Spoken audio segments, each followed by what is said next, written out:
Ladies and gentlemen, welcome to hell. Or do I even need to welcome you to a party you've already been at for years? Is it hot and smoky in here, or is Reno just on fire right now? What is hell? If there even is such a place, and how did we get here? Did we sin? Do we need to pay the price for our sins? Or do we just need to wake up? What if the worst part of hell is that you don't even realize you're in it? Dante's Inferno is the first chapter of the Divine Comedy. Right now you're in Jessica's Inferno. In Dante's Inferno, our protagonist finds himself on a journey to the center of the earth, which is scary, but he's been told it's being divinely guided, and so he surrenders to it.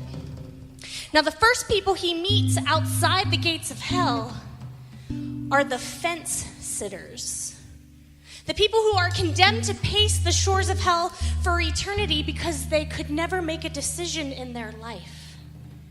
Spiritual stagnation. Most of the time we can't make a decision because we're afraid. But it turns out that indecision is actually a form of selfishness. It comes from a need to be liked, a need to blend in, and a need to be in control. And so Dante confronts these fence sitters, condemned to a life of never being totally condemned. Because when you live a life of indecision, the punishment itself is that you'll never know what you're capable of, and you'll never know who you truly can be. Finally, Dante, led by Virgil, enters the gates of hell as he passes under a sign that says, "Abandon all hope, ye who enter here." Dramatic, right? Of course, hell is full of people who love drama. So...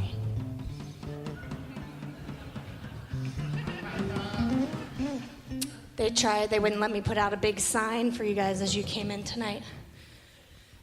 In Dante's Inferno, hell is made up of 9 concentric circles. And these layers of hell actually get worse as you go toward the center. And the first layers of hell are the sins of people who lack the ability to have moderation and discipline in their life. And then after that, a little worse, is anger and violence. And then at the center is sins of fraud and lying. And these are considered the worst sins because, at least with gluttony and lust, you're overcome by this thing you can't really help. But people who are frauds and liars make a conscious decision to work against their brethren. And that's why in Dante's Inferno, it's considered the worst sin of all. And that's where you'll actually find the devil. The tricky thing about our modern day Inferno is that none of our problems, or sins, if you want to take that language, are actually what they appear to be. Am I really addicted to gluttony, lust, pride, envy, anger, greed, and laziness? Or am I really just addicted to hating myself? And these 7 deadly sins are the way that I take my hit. The things that allow me to continue feeling bad about myself, which is my ultimate addiction. God loves all sinners, even me, even me, even me. Well, ha! Joke's on God, because I hate myself, and ain't no amount of grace getting around that. Y'all want to play a drinking game? What are we having tonight? Tequila? Vodka? Ooh, high fructose corn syrup, my favorite. Okay, here's what we're going to do. I'm going to go through the 7 deadly sins as Dante has them. I'm going to elucidate on them a little bit. I'm going to ask you all, band, you're not getting out of this. I'm going to pour myself 7 shots right now because I know I'm going to need them. Every time I talk about a sin that resonates with you on a cycle that you feel like you've been repeating in your life, take a shot. Here we go. Gluttony. using food, alcohol, or drugs in non-moderation in order to fill a void that cannot be filled in your life. I only saw like 3 people. You all get a second chance. Take a shot if gluttony is an issue for you. Thank you. Here we go. Lust. Being swept away by romance, codependence, or sex in order to fill a void that can never be filled.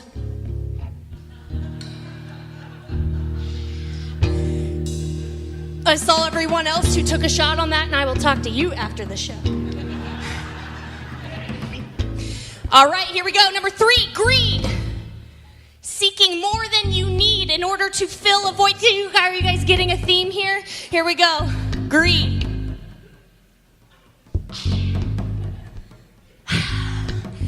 Oh, man. High fructose corn syrup. All right.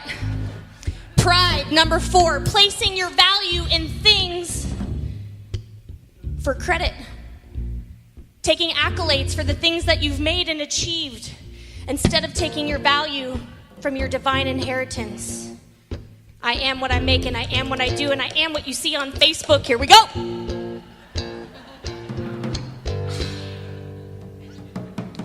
All right. Number 5, wrath. Using anger in order to feel powerful. Being at the whim of your emotions instead of at the helm. Being a slave to your circumstances in order to feel good. Here we go.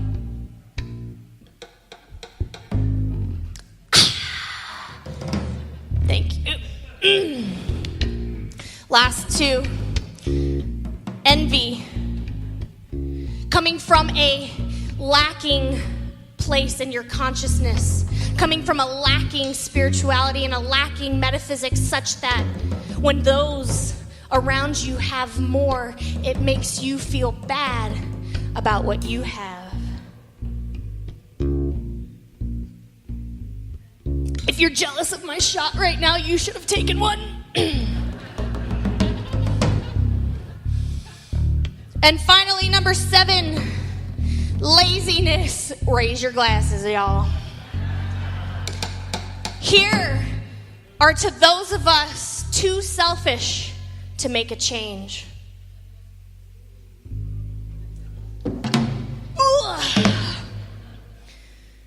9 centuries later, and the human condition is still suffering in the same hell with the same sins that brought us here. Despite the archaic fire and brimstone imagery of Dante, what I love about this allegory is that the punishment for each sin is a poetic justice to the sinner. So, for example, in Dante's Inferno, the fortune tellers, their punishment is that they are forced to spend eternity walking forward with their heads on backward. Because, I know, it's deep. Because of their life spent trying to see what God did not want them to see, he wanted them walking in faith. But here as alchemists, we don't believe much in sin and punishment because we realize sin is its own punishment. If you're into gluttony, then your doctor bills and the way that you feel about yourself and the health problems that you acquire, that's the punishment. See, I don't think these sins are God's way, like, here are the rules of life. Now don't do these things or I will punish you. I think God was like, hey, you guys, don't do these things because it will ruin your life. I think it was a warning. These 7 deadly sins are deadly because when you engage in them, it blocks your flow towards your good. But we're human, right? We're imperfect.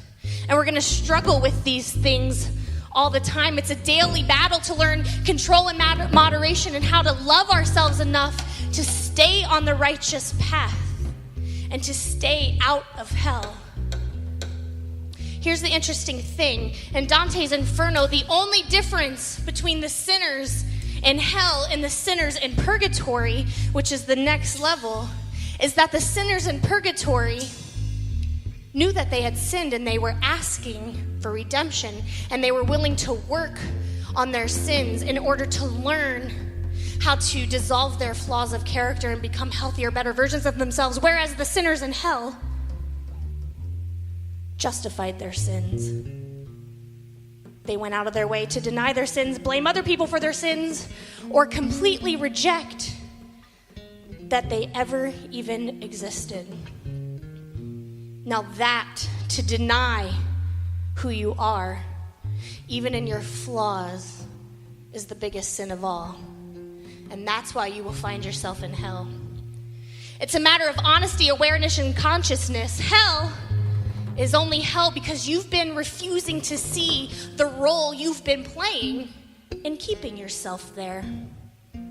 See, hell is full of perpetrators who think they're victims, and they're not awakening to their own role and where they're at in their life, and they don't see themselves as the key to the next level.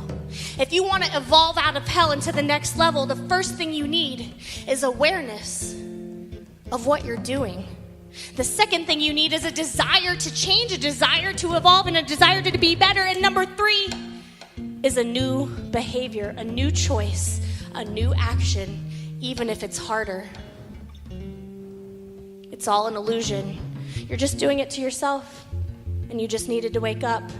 And now that you know this, and I know that you know this because I just told you,